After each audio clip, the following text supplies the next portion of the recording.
ओम नमो भगवते वासुदेवाय नमः। श्री परमात्मनाय नमः।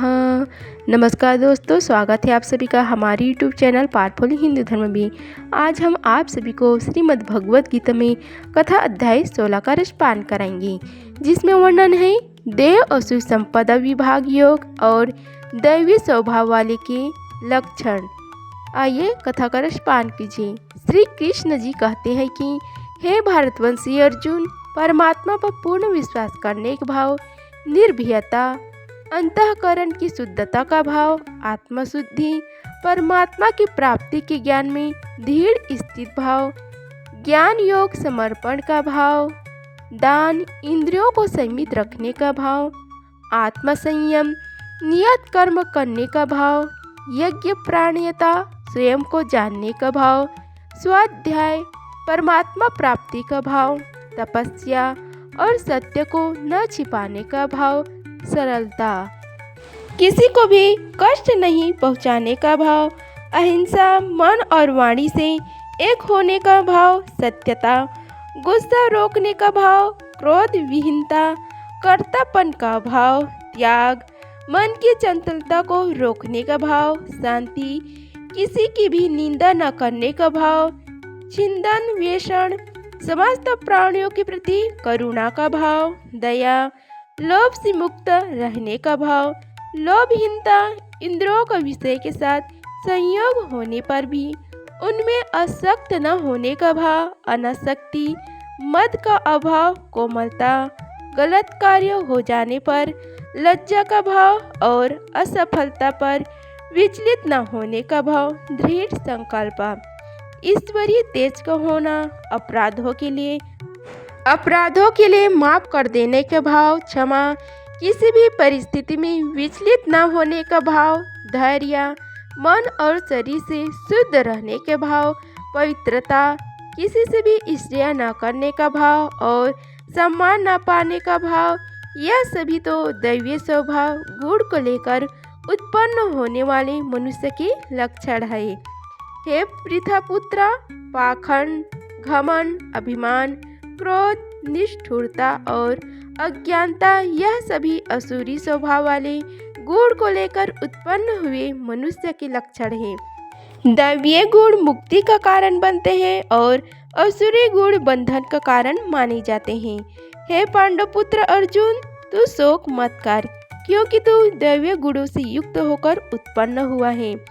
हे अर्जुन, इस संसार में उत्पन्न सभी मनुष्यों के स्वभाव दो प्रकार के ही होते हैं, एक दैवी स्वभाव और दूसरा है असुरी स्वभाव। उनमें से दैवी गुणों को तो विस्तार पूर्वक कह चुका हूँ, अब तू असुरी गुणों को भी मुझसे सुन। असुरी स्वभाव वाले मनुष्य यह नहीं जानते कि क्या करना चाहिए और क्या नहीं करना चाहिए।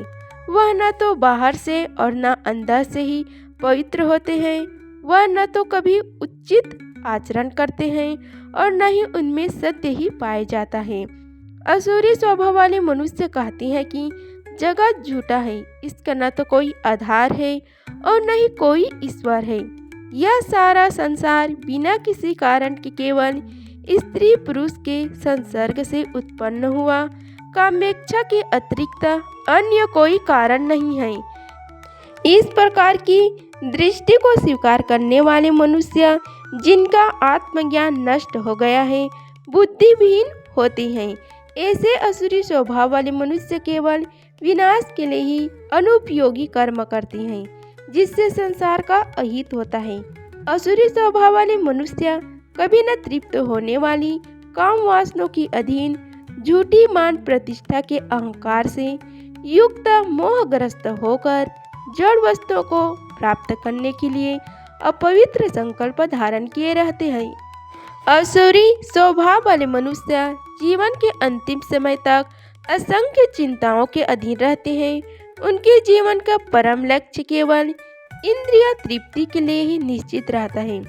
असुरी स्वभाव वाले मनुष्य आसरूपी सैकड़ों रस्सियों से बंधे हुए कामनाओं और क्रोध के अधीन होकर इंद्रिय विषय भोगों के लिए अवैध रूप से धन को जमा करने की इच्छा करते रहते हैं। असुरी स्वभाव वाले मनुष्य सोचते रहते हैं कि आज मैंने इतना धन प्राप्त कर लिया है, अब इससे और अधिक धन प्राप्त कर लूँगा। मेरे पास आज इतना धन है और भविष्य में बढ़कर और अधिक हो जाएगा। असुरी स्वभाव वाले मनुष्य सोचते रहते हैं कि वह शत्रु मेरे द्वारा मारा गया है और उन अन्य शत्रुओं को भी मैं मार डालूंगा। मैं ही भगवान हूँ, मैं ही समस्त ऐश्वर्य को भोगने वाला हूँ, मैं ही सिद्ध हूँ, मैं ही सबसे शक्तिशाली हूँ और मैं ही सबसे सुखी हूँ। असुरी स्वभाव वाले मनुष्य सोचते रहते हैं कि मैं सबसे धनी हूँ, मेरा संबंध बड़े कुलीन परिवार से है, मेरे सम्मान अन्य कोई कौन है। मैं यज्ञ करूँगा, दान दूंगा और इस प्रकार मैं जीवन का मजा लूँगा। इस प्रकार असुरी स्वभाव वाले मनुष्य अज्ञानवश मोहग्रस्त होते रहते हैं। अनेक प्रकार की चिंताओं से भ्रमित होकर मोह रूपी जाल से बंधे हुए इंद्रिय विषय भोगों में आसक्त असुरी स्वभाव वाले मनुष्य महान अपवित्र नरक में गिरे जाते हैं। असुरी भाव वाले मनुष्य स्वयं को ही श्रेष्ठ मानने वाले घमंडी मनुष्य धन और झूठी मान प्रतिष्ठा के मद में लीन होकर केवल नाम मात्र के लिए बिना किसी शास्त्र विधि के घमंड के साथ यज्ञ करते हैं।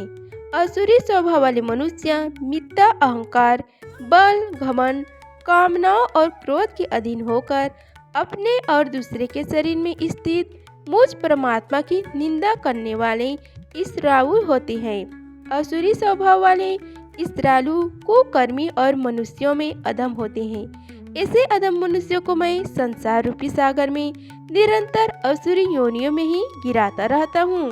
हे कुंती पुत्र, असुरी योनि को प्राप्त हुए मूर्ख मनुष्य अनेकों जन्मों तक असुरी योनियों को ही प्राप्त होते रहते हैं। ऐसे असुरी स्वभाव वाले मनुष्य मुझे प्राप्त न होकर अत्यंत अधम गति निम्न योनि को ही प्राप्त होते हैं। हे अर्जुन, जीवात्मा का विनाश करने वाले काम, क्रोध और लोभ ये 3 प्रकार के द्वारा मनुष्य को नरक में ले जाने वाले हैं, इसलिए इन तीनों को त्याग देना चाहिए। हे कुंती पुत्र, जो मनुष्य इन तीनों अज्ञान रूपी नरक के द्वारों से मुक्त हो जाता है, वह मनुष्य अपनी आत्मा के लिए कल्याणकारी कर्म का आचरण करता हुआ परम गति को ही प्राप्त हो जाता है। जो मनुष्य कामनाओं के वश में होकर शास्त्रों की विधि को त्याग कर अपने ही मन से उत्पन्न की गई विधियों से कर्म करता रहता है, वह मनुष्य न तो सिद्धि को प्राप्त कर पाता है और न सुख को प्राप्त कर पाता है और न परम गति को ही प्राप्त हो पाता है। हे अर्जुन, मनुष्य को क्या कर्म करना चाहिए और क्या कर्म नहीं करना चाहिए, इसके लिए शास्त्र ही एकमात्र प्रमाण होता है। इसलिए तुझे इस संसार में शास्त्र की विधि को जानकर ही कर्म करना चाहिए।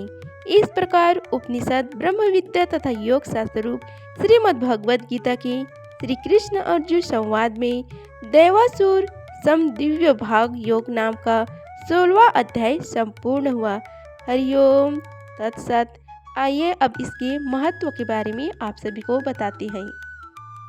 श्री भगवद गीता के अध्याय 16 के श्लोक 23 और 24 में कहा गया है कि जब व्यक्ति शास्त्र विधि को छोड़कर अपनी मनमर्जी से रजोगुण ब्रह्मा, सतगुण विष्णु, तमोगुण शिवजी तथा अन्य देवी देवों की पूजा, मूर्ति पूजा, पितर पूजा, भूत पूजा, श्राद्ध निकालना, पिंड भरवाना, धाम पूजा, गोवर्धन की परिक्रमा करना, तीर्थों के चक्कर लगाना, तप करना, पीपल, जाटी, तुलसी की पूजा, बिना गुरु के नाम जाप, यज्ञ, दान करना, गुड़गांव वाली देवी, बेरी वाली, कलकत्ते वाली, सिंह पथरी वाली माता की पूजा, समाध की पूजा, गूंगा पीर, जोहड़ वाला बाबा, तिथि पूजा, किसी भी प्रकार का व्रत करना, बाबा श्याम जी की पूजा, हनुमान जी की आदि की पूजा शास्त्र विरुद्ध कहलाती है।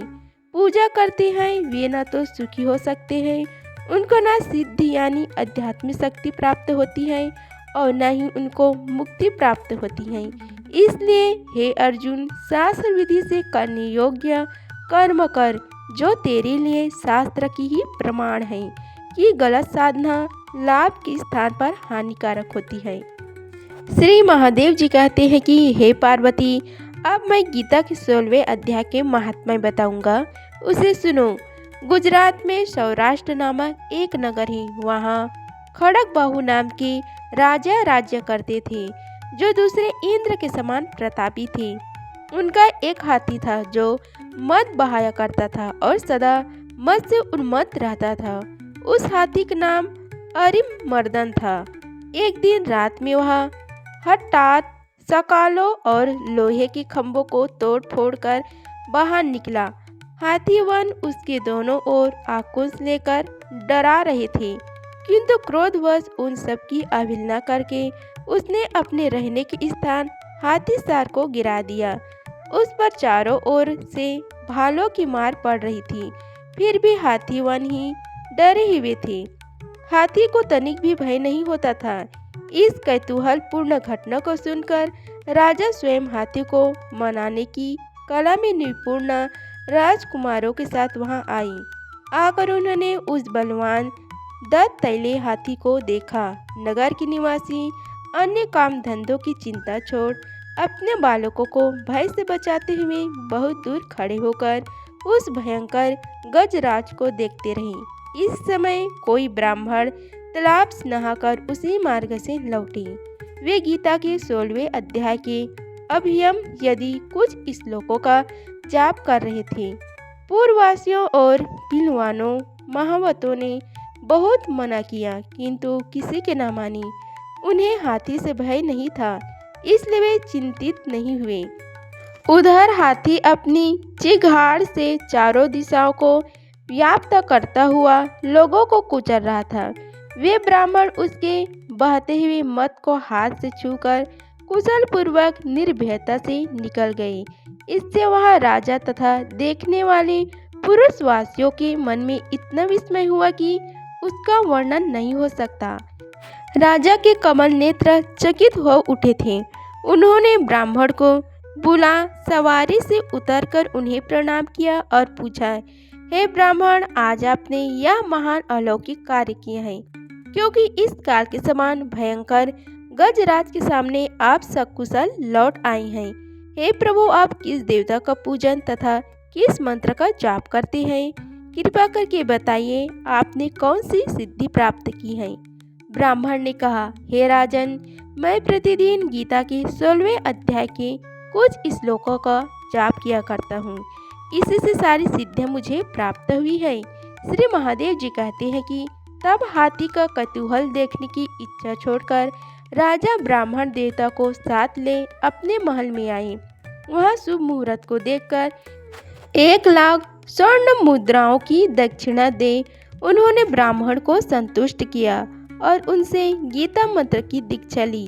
गीता के 16वें अध्याय के अभयम आदि कुछ श्लोकों का अभ्यास कर लेने के बाद उनके मन में हाथी को छोड़कर उसके कौतुक देखने की इच्छा जागृत हुई। फिर तो एक दिन सैनिकों के साथ बाहर निकलकर राजा ने हाथी वालों से उसी मद गजराज का बंधन खुलवाया। वे निर्भय हो गए।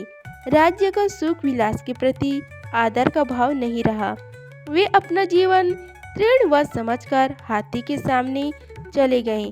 साहसी मनुष्यों में अग्रगण्य राजा खड़गबाहु मंत्र पर विश्वास करके हाथी के समीप गए और मद की अनवरत धारा बहते हुए उसके गढ़ स्थल को हाथ से छूकर सकुशल लौट आए। काल के मुख से धार्मिक और खल के मुख से साधु पुरुष की भांति राजा उस गजराज के मुख से बचकर निकल आई। नगर में आने पर उन्होंने अपने राजकुमार को राज्य पर अभिषिक्त कर दिया तथा स्वयं गीता के 16वें अध्याय का पाठ करके परम गति को प्राप्त हुआ। अगर आप सभी को हमारी वीडियो अच्छी लगी होगी तो वीडियो को लाइक कीजिए, चैनल को सब्सक्राइब कीजिए और कमेंट बॉक्स में ओम नमो भगवते वासुदेवाय लिखिए। धन्यवाद। मिलते हैं अगले वीडियो में, तब तक के लिए जय श्री राधे कृष्णा।